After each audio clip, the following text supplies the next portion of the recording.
नमस्कार सभी को। आज हम आपको पढ़ाने आए हैं ये इकोनॉमिक का 10वीं क्लास का सेकंड चैप्टर है, sectors of the Indian economy. यानी कि कोई भी जो देश होता है उसको चलाने के लिए उसकी जो आर्थिक गतिविधियां हैं, जो आर्थिक क्षेत्र है, जो इकोनॉमी है, उसको चलाने के लिए कुछ पिलर होते हैं, उनको हम सेक्टर बोलते हैं। जितनी भी इकोनॉमिक एक्टिविटी होती है, इकोनॉमिक एक्टिविटी इसका मतलब है कि जिसमें मनी जो है उसका लेन देन हो, यानी कि जिसमें प्रॉफिट और लॉस की बात की जाए तो उसको हम क्या बोलते हैं, अपनी economic activity. In economy activity को डन करने के लिए, इनको चलाने के लिए, या कि देश की जो मनी सर्कुलेशन है उसको बनाए रखने के लिए हमारे पास कुछ सेक्टर होते हैं।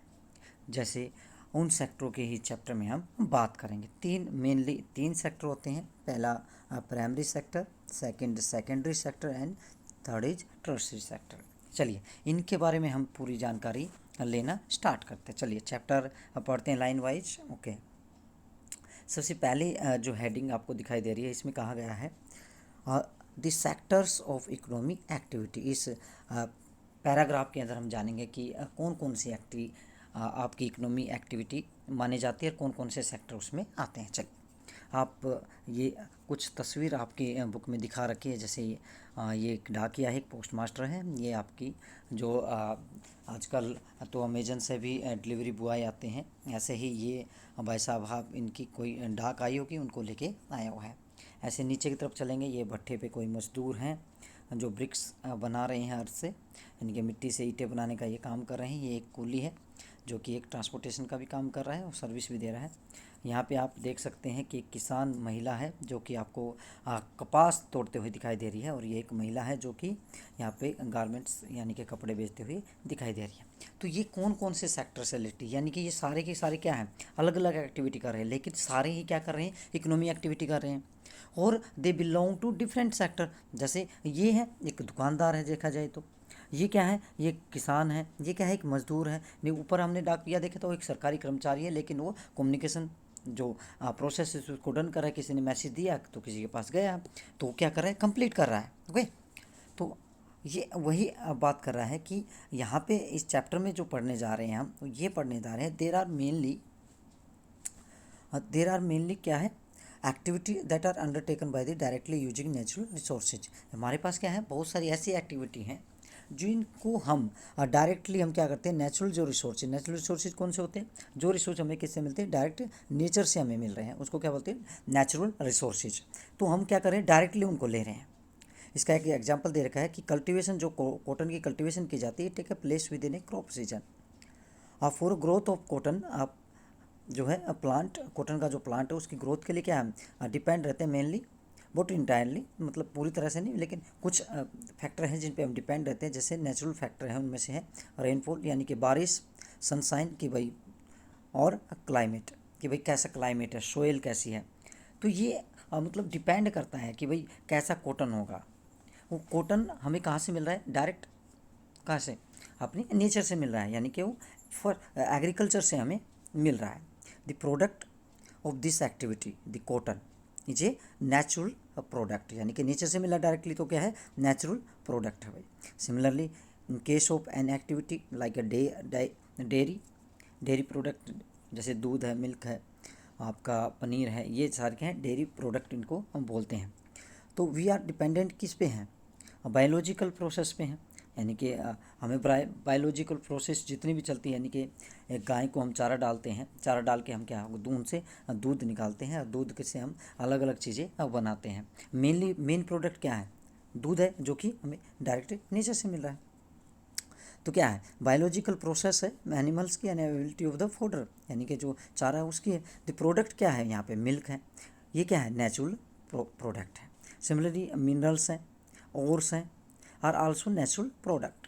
तो ये क्या है, सारे के सारे नेचुरल प्रोडक्ट हैं। तो व्हेन वी प्रोड्यूस, आप ध्यान से देखना क्या बता रहे हैं आपको, फर्स्ट जो सेक्टर उसकी आपको डेफिनेशन ये आपको दे रहा है, क्या कहता है, when we produce a good by the exploiting natural resources, it is an activity of the primary sector. यानी कि जब हम जो नेचुरल रिसोर्स हैं, यानी कि नेचुरल रिसोर्सेज जितने भी जो नेचर से डायरेक्ट ले रहे हैं उनसे हम एक्सप्लॉइटेट करके, यानी कि उनको एक्सप्लॉइटेट कर मतलब उनसे लिया जाए तो क्या कहलाएंगे, डायरेक्टली प्राइमरी एक्टिविटी कहलाएगी। क्या कहलाएगी, प्राइमरी एक्टिविटी कहलाएगी। ओके, तो जो भी नेचुरल डायरेक्ट हम नेचर से एक्सप्लॉइटेट कर रहे हैं, यानी कि नेचर से ले रहे हैं, जो नेचुरल रिसोर्सेज उनका डायरेक्ट यूज कर रहे हैं, तो उनको हम क्या बोलते हैं, प्राइमरी एक्टिविटी बोलते हैं। ओके, चलिए नेक्स्ट। दिस इज बिकॉज, क्यों बोलते हैं भाई, form the base for all other product, यानी कि जितने भी अदर्स प्रोडक्ट बनेंगे उनका ये बेस बनेगा। जैसे व्हीट है भाई, गेहूँ से हमें क्या बना रहे हैं, बिस्किट बना रहे हैं, ब्रेड बना रहे हैं, पिज़्ज़ा भी बनता है।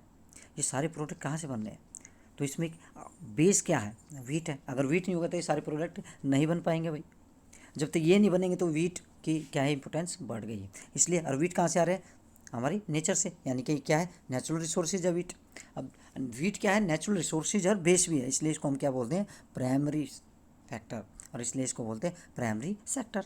ओके, नेक्स्ट क्या कहता है, ये आपको बता रहा है कि base for all other product. Okay, since most of the natural resources product we get are from the agriculture, dairy, fishing, forestry, this sector is also called agriculture related to sector. यानी कि most of जितने भी आप product आप ले रहे हैं nature से, मोस्ट ऑफ किससे ले रहे हैं, एग्रीकल्चर से ले रहे हैं। यानी कि हम क्या करें, एग्रीकल्चर कर रहे हैं, डेयरी है, फिशिंग है, फॉरेस्ट्री है, ये जितनी भी चीज़ें हैं लगभग क्या हमारी एग्रीकल्चर रिलेटेड है। इसलिए आप प्राइमरी जो इकोनॉमी का फर्स्ट जो सेक्टर है वो क्या है, प्राइमरी सेक्टर बोलते हैं इसको। और इस सेक्टर को जो प्राइमरी सेक्टर हम बोल रहे हैं, इसको साथ साथ ये रिलेटेड टू मोस्टली डिपेंडेंट किस पे है, एग्रीकल्चर पे। इसलिए इसको कई बार हम क्या बोलते हैं, कई बार क्या इसको बोलते हैं, ये एग्रो बेस्ड सेक्टर। ठीक है, क्या बोलते हैं, एग्रो बेस्ड सेक्टर। कई बार आपको क्वेश्चन पूछा जाएगा कि इससे कौन कौन सी एक्टिविटी जुड़ी है, वो सारी एक्टिविटी जो डायरेक्ट आपको दिखे कि नेचर से हम एक्सप्लॉइट करके चीज़ें गेट कर रहे हैं, तो वो सारी क्या कहलाएंगी, प्राइमरी सेक्टर और agriculture agro based sector. Next, this secondary sector. अब सेकेंडरी सेक्टर क्या है, देखिए इससे ही जुड़ा हुआ, बिल्कुल ईजी है, आप ध्यान से देखना, बिल्कुल समझ आ जाएगा। The secondary sector cover activity in which natural product are change into the forms through the way of manufacturing that we associate with the industrial activity। ये सिंपल बात आपको बता रहा है कि सेकेंडरी एक्टिविटी कौन सी है, वो सारी एक्टिविटी ये कवर करती है जिसके अंदर नेचुरल प्रोडक्ट जो नेचर से हमने मिला था, जो नेचुरल रिसोर्स था, वो नेचुरल का जो प्रोडक्ट है वो चेंज हो जाता था। यानी कि हमने क्या किया, शुगर केन लिया भाई, गन्ना लिया हमने, ठीक है, शुगर केन से हमने मिल में गया, उससे क्या बन गई, शुगर या गुड़ बन गया। अब शुगर गुड़ क्या है, एक तरह से इसका चेंज रूप है, यानी कि हम क्या करें, मॉडिफाई कर देते हैं। हमने ट्री लिया, ट्री से हमने क्या बना दी, टेबल बना दी भाई।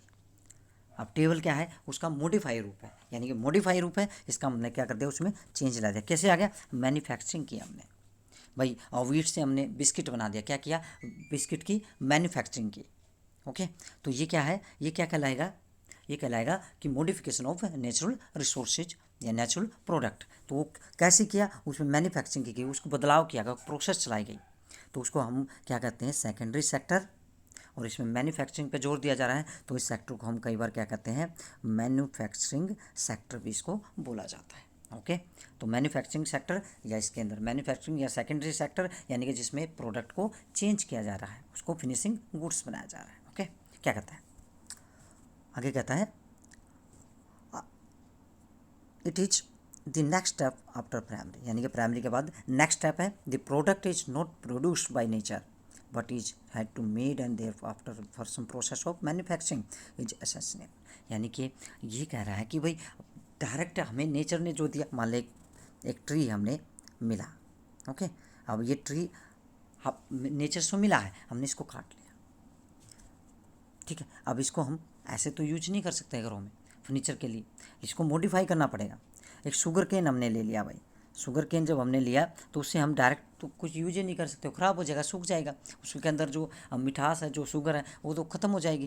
तो इसलिए हम क्या करेंगे, उसको मॉडिफाई करेंगे, गुड़ या शुगर में चेंज कर लेंगे। और शुगर से हम बहुत सारे प्रोडक्ट बनाते हैं। तो ये क्या है, ये प्राइमरी एक्टिविटी को एडवांस कर देता है, उसमें ग्रोथ ला देता है। यही बात यहाँ पे की जा रही है। क्या कहता है, this could be in A factory, भाई फैक्ट्री, फैक्ट्री क्या है? फैक्ट्री एक प्लेस है। फैक्ट्री इज अ प्लेस, कहाँ? जहाँ पे इनपुट आता है रॉ मटेरियल और उस पर प्रोसेस होती है और फिनिशिंग गुड्स निकलता है। उस स्थान को हम क्या करें जहाँ पे ये सारी चीज़ें हो रही हैं उसको हम क्या करें? फैक्ट्री। ओके, एक एरिया हुआ है फैक्ट्री और कुछ नहीं है। तो फैक्ट्री के अंदर ये सारी काम होती है। वर्कशॉप एट होम सारी जगह होती है। For example using A cotton fibre from the plant, यानी कि हमने यूजिंग किया, क्या प्लांट से हमने क्या कर लिया? फाइबर के तौर पे हमने क्या कर लिया? कॉटन को लिया है। अब कॉटन एज ए फाइबर लिया, उसके बाद हमने क्या किया? उसको स्पिन किया, उसका थ्रेड बनाया, यान बनाया, और उसके बाद हमने क्या कर दिया? उसमें फाइनल क्लॉथ बना दिया। ऐसे ही शुगर केन से हमने रॉ मटेरियल था और उससे हमने क्या? शुगर या गुड़ बना दिया। हम क्या करते हैं? We convert earth into the bricks, और उन ब्रिक्स को हम क्या करते हैं? मेड हाउसेज एंड बिल्डिंग्स, यानी कि उस एडवांस करते हैं जो हमें नेचुरल प्रोडक्ट है उसको चेंज कर लेते हैं, वो आगे फर्दर काम आता है। Since this sector gradually become क्या है? Associated with the different kind of industry, that's up it's also called the industrial sector. इसको क्या बोलते हैं हम? या तो सेकेंडरी सेक्टर, या इंडस्ट्रियल सेक्टर, या इसको बोलते हैं मैन्युफैक्चरिंग सेक्टर। ये तीन नाम इसके दिए जाते हैं भाई। यानी कि कोई भी आपके सामने कोई एग्जांपल आ जाए तो उसमें जो भी अगर कोई नेचुरल प्रोडक्ट चेंज हो रहा है किसी भी फिनिशिंग गुड्स में, तो उसको हम क्या बोलेंगे? इंडस्ट्रियल, या कहीं मैन्युफैक्चरिंग, या secondary sector. After third sector भी ये बता रहा है आपको। After the primary and secondary there are third category of activities that falls under the tertiary sector. ये तीसरा सेक्टर है भाई। इसकी क्या है? तीसरा सेक्टर है। क्या कहते हैं इसको? अ डिफरेंट फ्रॉम अब, और दो जो ऊपर के हैं उनसे बिल्कुल अलग है। क्यों है अलग? क्योंकि इसके नेचर ही अलग है। क्यों? क्योंकि इसका नेचर बिल्कुल अलग है उनसे। कैसे? These are activity help in the development of the primary and the secondary sector. यानी कि ये टर्शरी जो सेक्टर है, तीसरा जो सेक्टर बन गया है, ये दोनों में हेल्प करता है। यानी कि जो प्राइमरी सेक्टर है और सेकेंडरी सेक्टर, प्राइमरी को क्या चेंज कर दिया? सेकेंडरी ने। लेकिन ये टर्शरी सेक्टर तो क्या है? दोनों को ही टारगेट कर रहा है और दोनों को ही डेवलपमेंट कर रहा है, दोनों को ही ग्रोथ दे रहा है, दोनों को ही हेल्प कर रहा है। क्या कहता है? देखिए, ये कहता है भाई दीज एक्टिविटी क्या है? Themselves don't produce a good but are an aid of spot by the production process. यानी कि सिंपल बात बता रहा है कि ये हेल्प करता है, बस प्रोड्यूस कुछ नहीं करता है। ये तो उन दोनों की, प्राइमरी की और सेकेंडरी की, हेल्प करता है, बाकी कुछ नहीं करता है इसका काम। बाकी कोई भी काम नहीं है इसका, बस यही काम है कि ये दैम सेल्फ मतलब खुद से कुछ नहीं करता है, लेकिन दूसरों की हेल्प कर देता है, उसको एडवांस बना देता है। जैसे गुड्स हैं भाई, प्रोड्यूस है। देखिए आप सिंपल बात मैं आपको बता देता हूँ, कुछ भी मत करने के। आप ये बताइए, शुगर केन हमने किसान से ले लिया, अब वो गया भाई, उसको जाने के लिए मील है। मील तो खेत में नहीं है, मान लो एक खेत के पास होगा, लेकिन सारे खेतों के पास तो नहीं है। उसको जाने के लिए क्या चाहिए? ट्रांसपोर्टेशन चाहिए भाई। वो मील वालों से बात करनी पड़ेगी कई बार, टेलीफोनिक नहीं, तो क्या चाहिए? कम्युनिकेशन चाहिए भाई। वहाँ पे शुगर बनेगी, वो शुगर को फैक्ट्री से बाहर, यानी कि मिल से बाहर निकाल के दुकान तक पहुंचाना पड़ेगा, उसमें ट्रांसपोर्टेशन चाहिए। जो खरीद रहा है व्यक्ति, अब वो शुगर की मार्केटिंग करेगा, उसको पैसा चाहिए, वो लोन भी लेगा। ये सारी प्रोजेक्ट्स क्या कर रहे हैं? और ये किसान जो खेत से गन्ना लेके मिल तक जा रहा है, उसके बीच में कुछ हो गया तो उसका इंश्योरेंस भी करवाएगा। जो ऐसी सारी सर्विसेज दे रहा है, जो उसकी हेल्प कर रहा है, वो सारी सर्विसेज क्या कर रही हैं? उस जितनी भी सर्विस है, एरिया है, वो सारा क्या है? टर्शरी सेक्टर में आता है। ऐसी जितना भी एग्जांपल आप ले लीजिए, एक सब्जी वाला सब्जी बेचने आ रहा है भाई, एक इंश्योरेंस वाला इंश्योरेंस कर रहा है भाई, बैंकिंग सिस्टम है आपका, आप नेट पे आप कोई मार्केटिंग देखते हैं, वो मार्केटिंग वाला हिस्सा है, वो सारे क्या हैं आपके सामने? ये टर्शरी सेक्टर के क्या है? सारे एग्जांपल। क्या कहते हैं? तो primary and secondary sector would be transported by truck trains and sold in the wholesale and retail shop at the time to mean necessary. Store पे जाते हैं आप, गोडाउन में देखते हैं, और उसके साथ साथ आप देखते हैं talk over the telephone and send the letter, that is communication.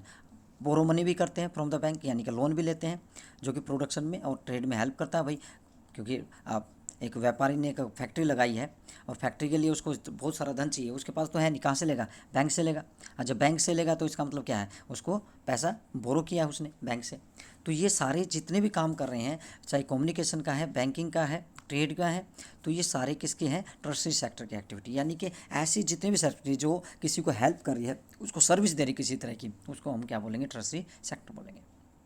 तो टर्शियरी सेक्टर को कई बार हम क्या बोलते हैं, सर्विस सेक्टर भी इसको बोला जाता है, या तो तृतीय सेक्टर या टर्शियरी सेक्टर या सर्विस सेक्टर भी इसको बोला जाता है। ये 3 सेक्टर हैं भाई, इनको अच्छे से कर लेना, primary sector, secondary sector and tertiary sector.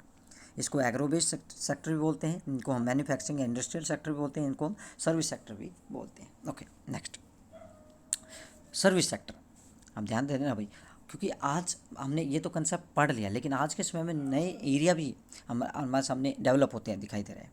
उन सेक्टर को भी हम कई बार, एक नया सेक्टर बन गया है आईटी सेक्टर, क्या बोलते हैं, आईटी सेक्टर, जिसके अंदर कम्युनिकेशन, इंफॉर्मेशन टेक्नोलॉजी, आईसीटी इनका यूज किया जा रहा है। तो इसको हम 4th सेक्टर के रूप में डेवलप होता हुआ देख रहे हैं, तो इसको हम बोलते हैं आईटी सेक्टर। तो ये 4th सेक्टर भी है, अगर कोई क्वेश्चन पूछा जाता है तो आप ये भी लिख सकते हैं। जैसे सर्विस सेक्टर जो है, service sector include some essential services जो कि not directly help in the production of goods.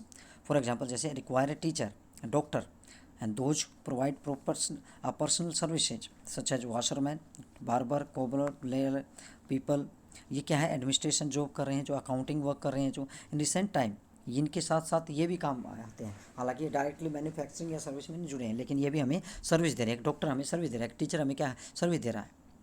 सब्जी वाला, बार्बर, ये क्या है, हमारे मकमोची, ये सारे क्या कर रहे हैं, हमारे सर्विस दे रहे हैं।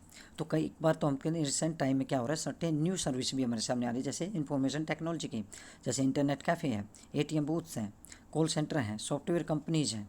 ये क्या है, बिकम मोर इम्पोर्टेंट हो गई हैं। तो एक नया सेक्टर भी आ गया जिसको हम आईटी सेक्टर हम बोलते हैं। पहले ये नहीं था, लेकिन अब हमारे सामने ये सामने आपके आ गए हैं। ओके, नेक्स्ट चलते हैं। नेक्स्ट है कंपेयरिंग 3 सेक्टर।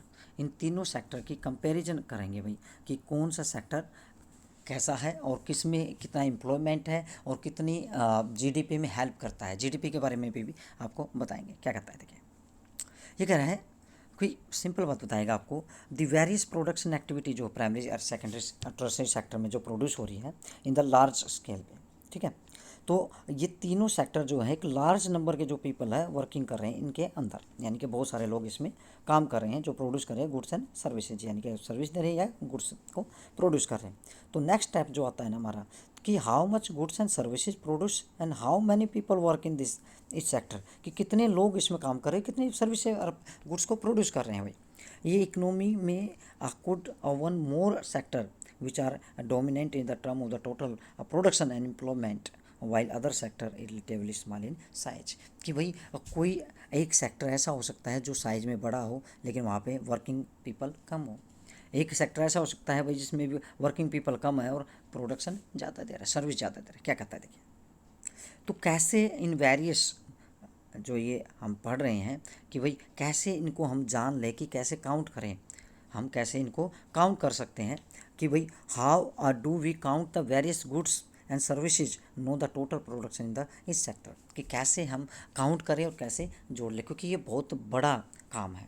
वही बता रहा है, with so many thousands of जो गुड्स एंड सर्विसेज है प्रोड्यूस हो रही है, और इतनी ज़्यादा इम्पॉसिबल टास्क है कि ये हम गिन नहीं सकते। हालांकि बहुत बड़ा काम है, और ये तो आश्चर्य से भरा हुआ कि कैसे इसको ऐड करें, कैसे हम एक कार को, कंप्यूटर को, छोटी छोटी कीलों को, फर्नीचर को कैसे कर लें। और ये बहुत बड़ा काम भी है, मतलब कैसे सोचिए आप कि आप थिंकिंग इसके बारे में बिल्कुल सही सोच रहे हैं कि अराउंड द प्रॉब्लम है, या इकोनॉमिस्ट के सामने बहुत बड़ी प्रॉब्लम है, लेकिन उन्होंने सजेस्ट किया है कि value of goods and services should be use rather than adding up the actual number. कि आप उनको क्या है, वैल्यू को गुड्स एंड सर्विस की शुड बी यूज कीजिए, उनकी वैल्यू को ऐड मत कीजिए। जैसे इसने एग्जांपल दिया, 10,000 वीट है, 10,000 किलो वीट है, जो कि 8 रुपये पर केजी सोल्ड किया जा रहा है, तो उसकी वीट की वैल्यू क्या होगी, 80,000। ऐसे ही कोकोनट है, 10 रुपीज़ का है, 5,000 है, तो 50,000 उसकी क्या है, वैल्यू आ गई। ऐसे लास्ट वैल्यू आप निकाल लीजिए। तो इस वैल्यू को गुड्स एंड सर्विसेज का क्या है, 3 सेक्टर में कैलकुलेटेड कर लीजिए और देन ऐड कर दीजिए। तीनों सेक्टर की लास्ट जो है कीमत को काउंट करो और लास्ट में ऐड कर दो, काम बन जाएगा। लेकिन फिर भी हमारे सामने बहुत सारी प्रॉब्लम आएगी। क्या कहता है, लेकिन ये क्या है, आप सोच के देखिए, ये तो हमारे एक प्रिकॉशन है, one has to take. Not every goods and services to produce and the sold need to be counted. लेकिन ऐसा नहीं है कि जितनी भी चीज़ें हैं हम सारी चीज़ों को, गुड्स को और सर्विसेज को काउंट कर लें। नहीं, हम क्या करेंगे, बस फाइनल गुड्स एंड सर्विसेज जो है उसको ही काउंट करेंगे। ऐसा क्यों? इसका कारण बताया जा रहा है। अब भाई अब फाइनल जो गुड्स है ना और सर्विसेज है, मान ली बीच में बहुत सारी एक्टिविटी हुई है, उनको हम काउंट नहीं करेंगे। बीच में बहुत सारे स्टेप जाए थे, उनको काउंट नहीं करेंगे। हम यहाँ से चीज़ स्टार्ट होती है, उसका नाम मिला था और यहाँ पे वो फाइनल गुड्स बनाता है, इसको ही काउंट करेंगे। ये बीच वाले स्टेप को नहीं करेंगे। क्यों? क्योंकि इसका रीजन है। क्या कहता है, देखिए हम क्या करेंगे, include the final goods and services. ठीक, इसका एक एग्जांपल लेते हैं। एक फार्मर है जो सेल करता है व्हीट को, फ्लोर मिल को, यानी कि आटा मिल जो है 8 रुपये पर केजी उसने कर दिया। मिल ने क्या किया, ग्राइंड किया उसको व्हीट को और सेल कर दिया भाई बिस्किट कंपनी को, जिसके 2 रुपये ऐड कर दिए और 10 रुपये का किलो बेच दिया। 8 रुपये से चला था, 10 रुपये पे बेच दिया। बिस्किट कंपनी ने क्या किया, उसको यूज किया और उसमें क्या किया, शुगर भी ऐड किया, ऑयल भी ऐड किया और अदर्स जो भी चीज़ें हैं वो भी ऐड की और फाइनल क्या कर दिया, बिस्कुट का पैकेट बना दिया। और इस बिस्कुट के पैकेट को क्या है, मार्केट में कितने रुपए में, 60 रुपये में, कंज्यूमर को 60 रुपये में दे रहा है। पर पैकेट कितने दे रहा है, 15 रुपये। और ये 5 पैकेट है, 60 रुपये में बेच रहा है। बिस्किट क्या है, फाइनल गुड्स है, और जो कि गुड्स क्या है, रीच हो रहा है कंज्यूमर के पास। समझ रहे हैं? यानी कि बाकी जो चीज़ें हैं वो कंज्यूमर नहीं कंज्यूम की। अब मान लें 8 रुपये को भी ऐड कर ले, फिर हम 10 रुपये के भी ऐड कर ले और फिर 15 को भी ऐड कर ले, क्या सेंस बनता है? और फिर कहें हम कि भाई आओ अब इससे हम मान लीजिए इससे कहें कि कंज्यूमर से इसको हम वसूल करेंगे, तो कितने, 18 और 15, आप सोचिए कितना पैसा बन जाएगा। लेकिन वो चीज़ हमने क्या की थी, 8 रुपये का भी इसमें यानी कि 2 रुपये प्रॉफिट अपना ले लिया, और इसने जब किया तो 5 रुपये प्रॉफिट अपना ले लिया। यानी कि इसकी जो कीमत हो उसमें पहले से ऐड है। अगर हम दोबारा ऐड करेंगे तो डबल हो जाएगा, इसको करेंगे तो ट्रिपल हो जाएगा। इसलिए हम क्या करते हैं, जो फाइनल वैल्यू है 15 रुपये उसको ऐड कर लेंगे, यानी कि 8 और 10 रुपये बच गया। समझ गए? यानी कि बीच वाली जो चीज़ें हैं अगर उसको जोड़ेंगे लास्ट में तो इसका मतलब वो डबल हो जाएंगी। समझे? दोबारा समझाते हैं, ध्यान से सुनना। मान लीजिए एक किसान है, उसके पास क्या है, कॉटन है। कॉटन उसने किसको, ट्रेडर को बेचा 50 रुपये में। ट्रेडर ने उसको रिफाइन किया और उसके बाद मिल को बेच दिया 100 रुपये में। मिल में गया तो वहाँ पे उसको थ्रेड बना और उस थ्रेड को बेचा गया 150 रुपये में एक शर्ट की कंपनी को। वहाँ पे एक शर्ट बन के तैयार होती है, एक शर्ट बन के तैयार होती है और उसकी कीमत निकलती है 500 रुपीज़। अब कंज्यूमर इसको 500 रुपीज़ मिलेगा। तो आप सोचिए ये क्या है, इसमें सारी चीज़ें ऐड हो गई हैं, ये कीमत भी, ये कीमत भी और ये कीमत भी। अगर हम इसमें 50 भी जोड़ दे, 100 भी जोड़ दे, ये तो डबल हो जाएगा। इसलिए हम क्या करते हैं, फाइनल जो गुड्स है उसको ही जोड़ते हैं। आई होप आपको समझ आ गया होगा। चलिए, तो हम क्या करते हैं, और we are only final goods और सर्विसेज को ही काउंट करते हैं। ऐसा क्यों है? क्योंकि फाइनल गुड्स है, गुड्स क्या है, व्हीट है, और व्हीट से क्या बन गया है भाई, आटा बन गया है। उसके एग्जांपल में क्या है, ये व्हीट और जो आटा है ये इंटरमीडिएट गुड्स है, यानी कि बीच वाले पार्ट में है। इंटरमीडिएट गुड्स कौन से होते हैं, जो बीच की जो प्रोसेस है उसमें हेल्प करते हैं। यानी कि शुगर से अगर, मतलब शुगर केन से अगर शुगर बना रहे हैं, शुगर के बाद कैंडी बना रहे हैं, तो शुगर और शुगर केन क्या है, इंटरमीडिएट गुड्स हैं। फाइनल गुड्स क्या है, कैंडी। ओके, तो इंटरमीडिएट गुड्स क्या होते हैं, used up to the producing final goods and services, यानी कि उनके बीच में जो किया। The value of final goods already include the value of all intermediate goods, they are use the making the final goods. Hence the value of 60 रुपये जो biscuit की थी, फाइनल गुड्स था, already include in the flow, यानी कि 10 रुपये को भी और 8 रुपये के जो है उसको भी शामिल किया गया था। तो ऑल जितने भी ऑल अदर्स इंटरमीडिएट गुड्स हैं would have been included to count to value of the flour and the wheat is the extra value निकालेंगे, यानी कि उनको जोड़ेंगे तो उससे क्या होगी, एक्स्ट्रा, मतलब सेपरेटली उसको देखेंगे तो करेक्ट नहीं होगा। क्यों? क्योंकि डबल हो जाएगा उसका। ओके, तो काउंटिंग जो वैल्यू उसकी गड़बड़ हो जाएगी, तो इसलिए उसको नहीं जोड़ते हैं, इसलिए फाइनल ही गुड्स जोड़ देते हैं। अब क्या कहता है, the value of final goods and services are produce in each sector during a particular year provide the total production of the sector of that year. यानी कि ये कह रहा है, जो the value of final goods है ना और सर्विसेज है, जो कि एक सेक्टर के अंदर हमने क्या कर दिया, पर्टिकुलर में प्रोवाइड करेगी। द टोटल प्रोडक्शन जो है सेक्टर की, उसको एक साल के अंदर, यानी कि सिंपल बात में आपको कहें कि जितने भी फाइनल गुड्स बने हैं इन 3 सेक्टर में, यानी कि final goods and services produce in each sector, यानी कि 3 सेक्टर में जो भी value of final goods and services in each sector during a particular year provides the total production of the sector for that year. यानी कि simple बात बता रहा है कि जितनी भी फाइनल गुड्स एंड सर्विसेज हैं उनकी जो भी वैल्यू बनी है एक पर्टिकुलर साल के अंदर, एक कंट्री के अंदर, वो क्या कहलाती है, उस पूरे साल के अंदर जितनी प्रोडक्शन बनी है वो एक वैल्यू बन जाती है इनकी, कि कितनी वैल्यू में कितनी चीज़ें अब बनी हैं। And the sum of a production of 3 sector gives what is called GDP, gross domestic product. ये सिंपल भाषा में आपको बताए जीडीपी ये क्या होता है। ये सिंपल भाषा में समझ लो कि 3 सेक्टर एक इकोनॉमी के होते हैं एक देश के अंदर, इनके अंदर जितने भी एक साल के अंदर जितने भी गुड्स और सर्विसेज प्रोड्यूस की गई है उनका टोटल जो फाइनल गुड्स एंड सर्विसेज है उनका जो सम है, यानी कि टोटल है in a particular year within a country boundary, उसको हम क्या कहलाते हैं, जीडीपी, ग्रोस डोमेस्टिक प्रोडक्ट।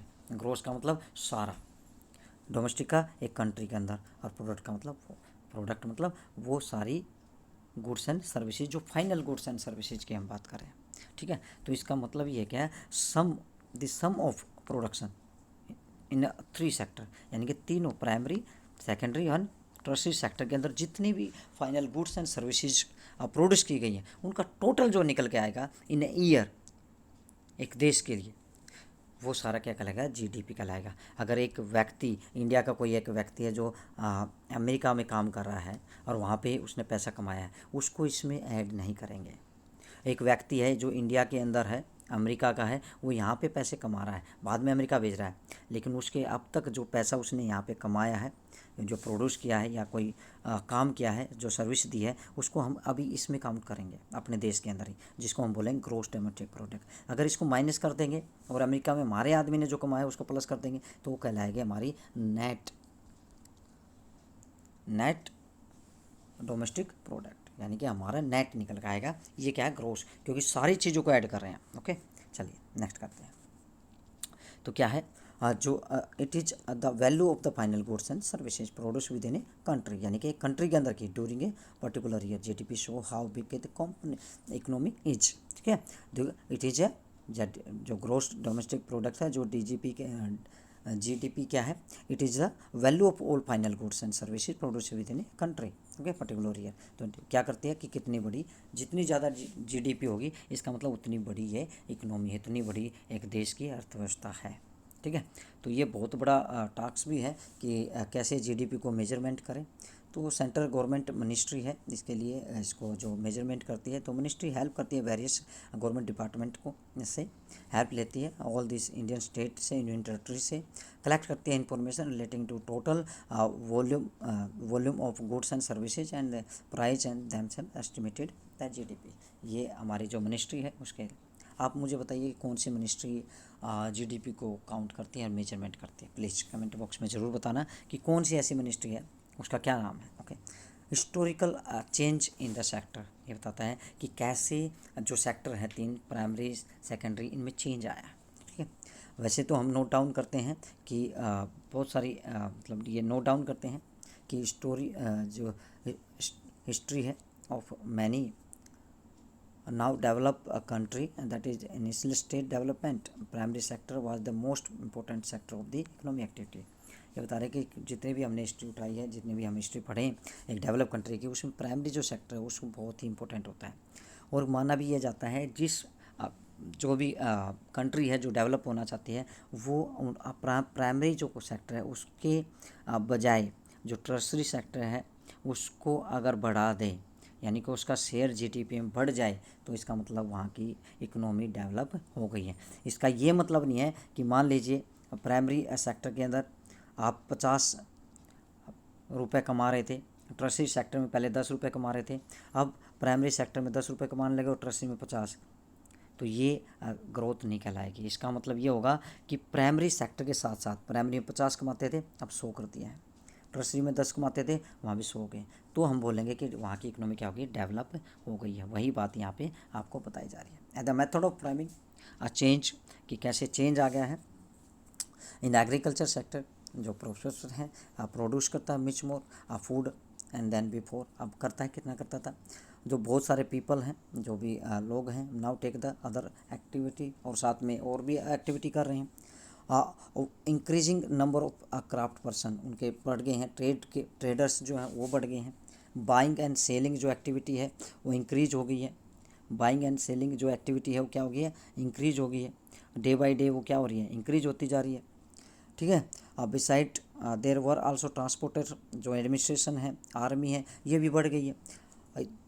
और इस स्टेज पे हम पहुंच गए हैं, मोस्ट ऑफ जो गुड्स प्रोड्यूस किए जा रहे हैं वो natural products from the primary sector, and most people were also employed in the sector. और जितने भी एक गुड्स लिया जा रहा है, प्रोड्यूस किया जा रहा है, वो सारे के सारे कहाँ से, प्राइमरी सेक्टर से उठाया जा रहा है। और मोस्ट ऑफ जो पीपल है ना, इसमें क्या है, एम्प्लॉयमेंट कर रहे हैं, यानी कि इसमें अभी भी वो जुड़े हुए हैं।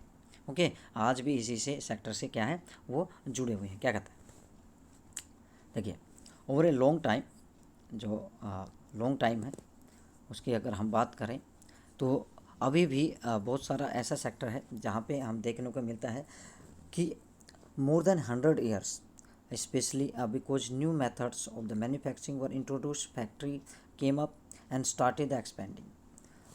वो those people who had earlier worked in the farm now began to work in the factory in the large number। ये कहा जाए कि 100 ईयर में बहुत सारी फैक्ट्री आ गए हैं, और जो लोग एग्रीकल्चर में इंगेज थे वो अब क्या कर रहे हैं, वो छोड़ के फैक्ट्रियों में आ गए हैं। बहुत सारे लोग हैं जिनका नंबर बढ़ा है। तो ये क्या है, ये आपको दे रहा है, they were forced to do so as you read in the history chapter. उसके अंदर आपने पढ़ा होगा कि कैसे चेंज हुआ है सिनेरियो, लोग एग्रीकल्चर से कैसे फैक्ट्रियों में आ गए, फैक्ट्री कैसे बन गई। तो स्टार्टिंग में मैनी पीपल जो है ना, more goods are produce in the factory at the cheap rate. Secondary sector gradually become the most important that a total production and employment. Hence, over the time, a shift and taken place. This means the importance of the sector had a change. यानी कि पहले agriculture में लोग, फिर ऐसा scenario आया कि लोग कहाँ से बदल गए, एग्रीकल्चर से कहाँ जाने लगे, फैक्ट्रियों में जाने लगे, वहाँ पे ज़्यादा इम्पोर्टेंट होने लगी। लेकिन अब धीरे धीरे लोगों ने और भी जो सेक्टर है उसमें शिफ्ट किया, जैसे इंफॉर्मेशन टेक्नोलॉजी में, कम्युनिकेशन में, साथ में ट्रसरी जो सेक्टर है उसकी तरफ बढ़ गए हैं। तो लोगों ने अभी क्या है, मूव ऑन किया दूसरे सेक्टर में, और ये सिनेरियो धीरे धीरे बदल रहा है। क्या कहता है ये, इन पास्ट 100 ईयर, पास्ट के जो लास्ट के 100 ईयर, उनकी अगर हम बात करें तो been further shift from the secondary sector to tertiary sector in the develop country. पहले क्या हुआ, एग्रीकल्चर से कहाँ गए, सेकेंडरी में गए, अब सेकेंडरी से कहाँ जा रहे हैं, टर्शियरी सेक्टर में जा रहे हैं। जितनी भी डेवलप कंट्री, ये हमने देखने को मिला। सर्विस सेक्टर जो है मोस्ट इंपॉर्टेंट सेक्टर बन गया है टोटल प्रोडक्शन का। और मोस्ट ऑफ जो वर्किंग पीपल है also employed in the service sector. This is a general pattern of जो डेवलप कंट्री, जो डेवलप कंट्री है उसके अंदर ये देखने को मिल रहा है कि मोस्ट ऑफ जो पब्लिक है वो सर्विस सेक्टर यानी कि टर्शियरी सेक्टर में इंगेज है। What is the total production and the employment in the 3 sector in the India. और इंडिया की बात करिए तो डेवलप कंट्री की बात है, वर्ल्ड की बात करते हैं, इंडिया में क्या सिनेरियो है। ओवर द ईयर हम देखते हैं कि चेंज हुआ है, similarly pattern in the observe किया गया है डेवलप कंट्री में। क्या वो पैटर्न हमारे यहाँ भी चला है, चलिए देखते हैं क्या क्या होता है। देखिए, चलिए अब ध्यान से देखना क्या बता रहे हैं। चलिए, अब primary, secondary and tertiary sector की ये बात करेगा आपकी इंडिया के अंदर, कि भाई इंडिया के अंदर क्या चल रहा है। देखिए, एक ग्राफ यहाँ पे दिखा रखा है आपको, ध्यान से देखना इस ग्राफ को। ये क्या कहेगा आपको, ये जीडीपी शो कर रहा है सेकेंडरी एंड टर्शियरी सेक्टर की। अब यहाँ पे आप देखेंगे, ये देखिए आप, ये है 1973 और 74 की, यानी कि 1973 एंड 4 की, ये 2013 एंड 14 की। यहाँ पे आप देखिए, यहाँ पे सबसे ज़्यादा शेयर किसका दिखाई दे रहा है, एग्रीकल्चर का, यानी कि प्राइमरी सेक्टर का, फिर मैन्युफैक्चरिंग, टर्शियरी का कम। यहाँ पे हमने क्या है, इसके अंदर हम देखते हैं कि प्राइमरी का भी बड़ा है, सेकेंडरी का बड़ा है, लेकिन सबसे ज़्यादा किसका, टर्शियरी सेक्टर बड़ा है। इसका मतलब हम डेवलप की तरफ जा रहे हैं। ये तो है जीडीपी में, यानी कि जीडीपी में सबसे ज़्यादा कौन कंट्रीब्यूट कर रहा है, टर्शियरी सेक्टर। उसके बाद कौन कर रहा है, सेकेंडरी सेक्टर। उसके बाद प्राइमरी सेक्टर, यानी कि 1 पे कौन है, टर्शियरी, टू पे कौन है, सेकेंडरी, और लास्ट पे कौन है, प्राइमरी सेक्टर। लेकिन एम्प्लॉयमेंट की अगर हम बात करें तो ये चेंज है, क्या है देखिए, rising the importance of the tertiary sector in the production, कि भाई ये कैसे बदल रहा है सिनेरियो। हम देख रहे हैं 1973 में कुछ था, 2013-14 की ये रिपोर्ट है। आज के समय में देखें तो इसका यही सिनेरियो आपको देखने को मिलेगा। Production in all three sector, भाई जो सबसे ज़्यादा प्रोडक्शन है all three sector has increase, सब में बढ़ी है, लेकिन increase the most in the tertiary sector, सबसे ज़्यादा उसमें 2013-14 की अगर बात करते हैं तो टर्शरी जो सेक्टर है वो एक तरह से largest production sector in India कर गया, रिप्लेसिंग प्राइमरी सेक्टर। पहले प्राइमरी सेक्टर था, लेकिन 2013-14 की अकॉर्डिंग टू रिपोर्ट अब क्या कर दिया है, अभी भी कोई रिपोर्ट ले तो उसमें भी टर्शरी सेक्टर क्या है, सबसे ज़्यादा प्रोडक्शन करता दिखाई देगा क्या। लेकिन ऐसा क्यों हो गया, why the tertiary sector are becoming the so important in India, they could be several reason. ऐसा ये डायरेक्ट क्वेश्चन आएगा 5 मार्क्स में कि भाई ऐसा क्यों हो गया है, why tertiary sector become the important in the India. ये डायरेक्ट क्वेश्चन आता है, भाई ध्यान से सुनना क्या क्या रीज़न है। फर्स्ट ये बता रहा है आपको, फर्स्ट रीज़न आपको जो बताया जा रहा है, in many country service such as hospital, education institution, post, telegraph service, police station, court, village administrative officer, municipal corporation, defence, transport, bank, insurance company, ये जितने भी हैं आर रिक्वायर्ड, हर ये चाहिए। These can be consider the basic service, क्यों, क्योंकि ये बेसिक है भाई, इससे आगे और चीज़ें चलती हैं, इसलिए ये सारी जितनी चीज़ें हैं, हॉस्पिटल है, एजुकेशन है, ये तो बेस है भाई। पुलिस स्टेशन, एडमिनिस्ट्रेशन कैसे चलाएगा कंट्री का, विलेज का, सिटी का, कॉरपोरेशन कैसा होगा, बैंक होंगे, इंश्योरेंस होनी चाहिए, ट्रांसपोर्टेशन अच्छा होना चाहिए, रोड अच्छे होने चाहिए, इंफ्रास्ट्रक्चर अच्छा होना चाहिए। तो ये क्या है, सर्विस का क्या है, बेस है। In the developing country the government क्या है, take the responsibility for the provision of this service. तो हमारे देश के अंदर भी भाई बहुत सारा फोकस किया गया है इन सारे एरिया के अंदर, इसलिए हमारे देश में क्या है, धीरे धीरे क्या है, टर्शरी सेक्टर अपने आप उभरता दिखाई दे रहा है, क्योंकि ये सारी सर्विस हमारे देश में प्रोवाइड की जा रही है। पहला है भाई हॉस्पिटैलिटी, यानी कि वो जितनी भी सर्विस, जो बेसिक सर्विस है वो प्रोवाइड की जा रही है लोगों के द्वारा, लोगों को एक इंफ्रास्ट्रक्चर बनाया जा रहा है, जिसके कारण ये टर्शरी सेक्टर जो इंक्रीज हो रहा है। सेकेंडली क्या होता है, development in the agriculture and industry.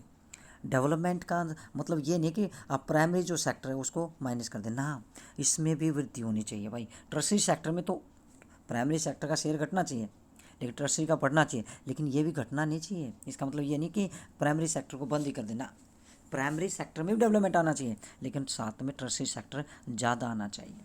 इसलिए हमारे यहाँ क्या है, ये भी lead to the development of the service, ठीक है ना। इनमें भी क्या है, इंक्रीमेंट देखने को मिला है, जिसके कारण हम क्या करते हैं, अब मान लीजिए गन्ना होगा ही नहीं, कॉटन होगा ही नहीं, शर्ट बनेगी ही नहीं, तो ट्रांसपोर्टेशन कैसे चलेगा, इंश्योरेंस कैसे चलेगा, बैंकिंग कैसे चलेगी, रोड क्यों बनाए। तो ये चीज़ें होंगी तभी तो हमें, रॉ मटेरियल नहीं होगा तो मैन्युफैक्चरिंग नहीं बनेगा, मैन्युफैक्चरिंग बनेगा तो सर्विस कैसे देंगे। तो ये सारी चीज़ें आपस में मिली हुई हैं। तो ट्रांसपोर्टेशन क्या है, अब ट्रेड, स्टोरेज, ये सारी चीज़ें हमें चाहिएंगी।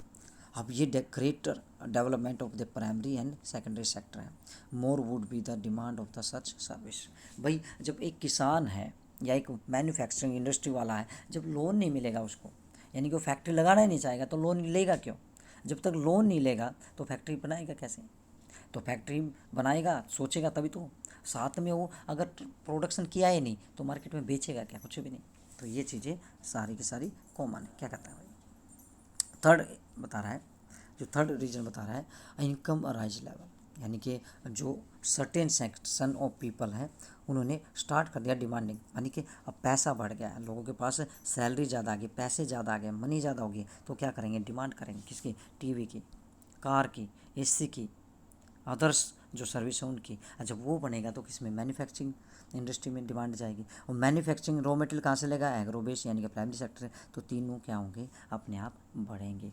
तो टर्शरी सेक्टर इसका मतलब वो जब बढ़ गया है तो इसका मतलब बढ़ेगा, क्यों, क्योंकि वह टूरिज्म, शॉपिंग, यानी कि लोग घूमने का शॉपिंग भी करते हैं, आज का तो ऑनलाइन चल गया है, ऑनलाइन भी क्या है, सर्विस ही है, डिलीवरी बॉय आ रहा है और ऑनलाइन आप घर बैठे शॉपिंग कर रहे हैं, ये क्या है, सब कुछ क्या है, आपकी सर्विस दी जा रही है। तो इसका मतलब क्या है, प्रोफेशनल ट्रेनिंग चल गया, स्किलफुल पर्सन आ गए, तो टर्शरी सेक्टर अपने आप बढ़ गया। फोर्थ क्या बता रहा है, ओवर द पास्ट जो डीके है show the certain new services such as those based on the information and the communication technology become a more important assets now.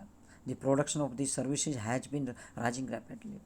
ये आजकल तो इंफॉर्मेशन टेक्नोलॉजी और कम्युनिकेशन इतना बढ़ गया है, हद से ज़्यादा हर काम हम इसी पे कर रहे हैं, मोबाइल से, कंप्यूटर से, इंटरनेट से, सारी चीज़ें इसी से हो रही है, ऑर्डर ऑनलाइन इसी से दिए जा रहे हैं। तो ये क्या है, ये हमारे सामने बहुत बड़ी सर्विस बन के आ गई। इसलिए क्या है, ये सेक्टर अपने आप ग्रो कर रहा है भाई। ये सारी चीज़ें 3-4 जो भी आपके सामने एग्जाम्पल दिए हैं, ये बिल्कुल परफेक्ट है और इसका यही आंसर बनेगा 5 नंबर। और ये बात याद रखना कि भाई ध्यान से देखना, however you must remember that कि not all the service sector in growing equally well. और सारे के सारे सेक्टर टर्शरी सेक्टर की तरह डेवलप नहीं हुए हैं, अलग अलग लेवल पे डेवलप हुए हैं।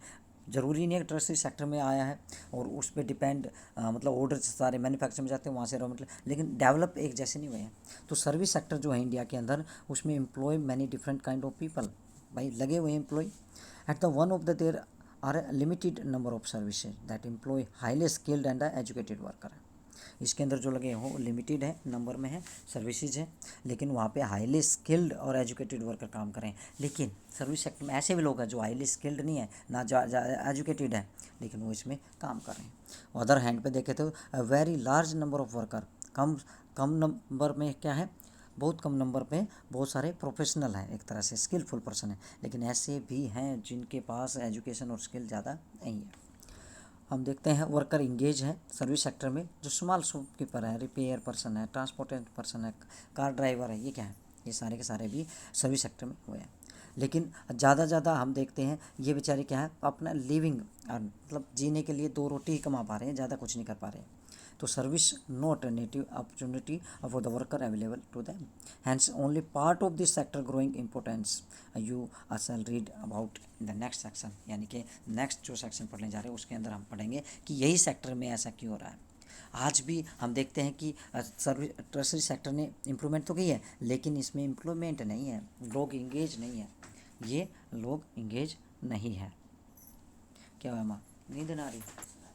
नेक्स्ट जो बता रहा है आपको, ये बता रहे हैं where are the most people employed, कि ज़्यादा लोग, देखिए टर्शरी सेक्टर तो बढ़ रहा है, प्राइमरी सेक्टर भी बढ़ रहा है, सेकेंडरी बढ़ रहा है, लेकिन सबसे ज़्यादा टर्शरी बढ़ रहा है और उसके अंदर लोग भी इंगेज हैं, अनएजुकेटेड भी हैं, स्किलफुल भी, हाईली प्रोफेशनल भी है, लेकिन सबसे ज़्यादा लोग कहाँ एम्प्लॉयड हैं। देखिए इस चैप्टर स्टार्ट करते हैं। आप ग्राफ नंबर 2 को देखिए, 2 से हमें पता चलेगा कि देखिए एम्प्लॉयमेंट, अब ध्यान से देखना इसमें क्या, इसके अंदर आप देखिए जो प्राइमरी सेक्टर है 1977 और 78 की ये रिपोर्ट है और 2017 और 18 की है, उसमें भी 71% लोग क्यों थे, एग्रीकल्चर में थे, 18% यहाँ पर, 11% वहाँ पे। लेकिन आज का सिनेरियो देखें तो 44 आज भी हैं, 31 वहाँ बड़ा है, लेकिन सबसे ज़्यादा एम्प्लॉय भी कहाँ पे हैं, आज हमारे एग्रीकल्चर पे डिपेंड है। हालांकि इम्पोर्टेंस उसकी थोड़ी सी कम हुई है, लेकिन उसका जीडीपी में शेयर भी घटा है, लेकिन एम्प्लॉयमेंट आज भी वहाँ है। ये सबसे बड़ी हमारे सामने क्या है, एक समस्या हमारे सामने क्या कहता है, देखिए यहाँ पे देखिए कहता है it is because not enough, ये क्वेश्चन भी पूछा है, why did the similar shift out of primary sector happen in the case of employment, कि एम्प्लॉयमेंट के केस में भाई इतना शिफ्टिंग नहीं हुआ जितना जीडीपी में शेयर बढ़ा है। तो इसका बिकॉज है enough job work created in the secondary and tertiary sector, क्योंकि इस दोनों सेक्टरों में क्या है, जॉब क्रिएट नहीं हो पाई है। इन्होंने शेयर तो बढ़ा लिया अपना, लेकिन जॉब क्रिएट करने में ये फेल हो गया। आज भी लोग इंगेज हैं इन द एग्रीकल्चर एक्टिविटी। देखिए क्या कहता है, आउटपुट तो बढ़ गया है, ये वही बताता है, इंडस्ट्रियल जो आउटपुट है और प्रोडक्शन ऑफ गुड्स है went up the more than the 9 times during the period. Employment in the industry went up the around the 3 times, यानी कि और इंडस्ट्री का देखें तो 9 टाइम तो उनका प्रोडक्शन बढ़ गया है, लेकिन जॉब कितनी बढ़ी है, 3 टाइम्स। देखिए कितना बड़ा दायरा है, कितना बड़ी मतलब देखने को मिल रहा है। 9 टाइम तो उनका प्रोडक्शन बढ़ गया है, लेकिन 3 टाइम ही एम्प्लॉयमेंट क्रिएट कर पाए हैं। ऐसा ही टर्शरी सेक्टर में भी आपने देखने को मिलेगा। क्या कहता है, देखिए the same apply in the tertiary sector, same कहाँ होता है, टर्शरी सेक्टर में as well. While production in the service sector rose up by 14 times, employment कितने टाइम उसमें है, रोज़ 5 टाइम्स, यानी कि 14% तो उसकी क्या अपनी दायरा बढ़ा लिया है, लेकिन जॉब क्रिएट कितने परसेंट किया है, ओनली 5%। सोचिए कितना बड़ा दायरा है। बाकी लोग कहाँ पे हैं, यहाँ अपने एग्रीकल्चर सेक्टर पे वो आज भी डिपेंड है। ठीक है। एट द रिजल्ट अब क्या होगा, at the result more than and half worker in the country are working in the primary sector, यानी कि एग्रीकल्चर एग्रो बेस में जो प्राइमरी सेक्टर उसमें mainly agriculture producing 1/6 of GDP. हालांकि प्रोडक्ट जीडीपी में इसका शेयर घटा है, लेकिन एम्प्लॉयमेंट का शेयर नहीं घट पाया, यही हमारे सामने बहुत बड़ी समस्या है।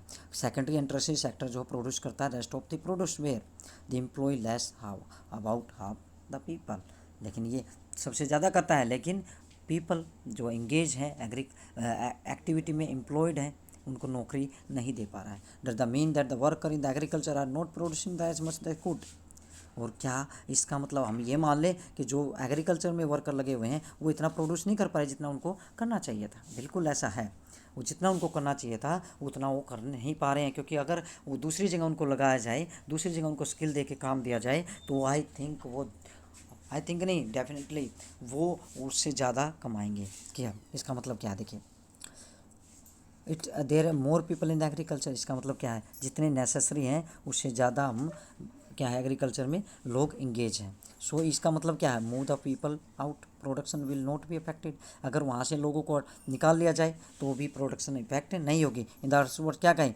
Worker in the agriculture sector is under employed.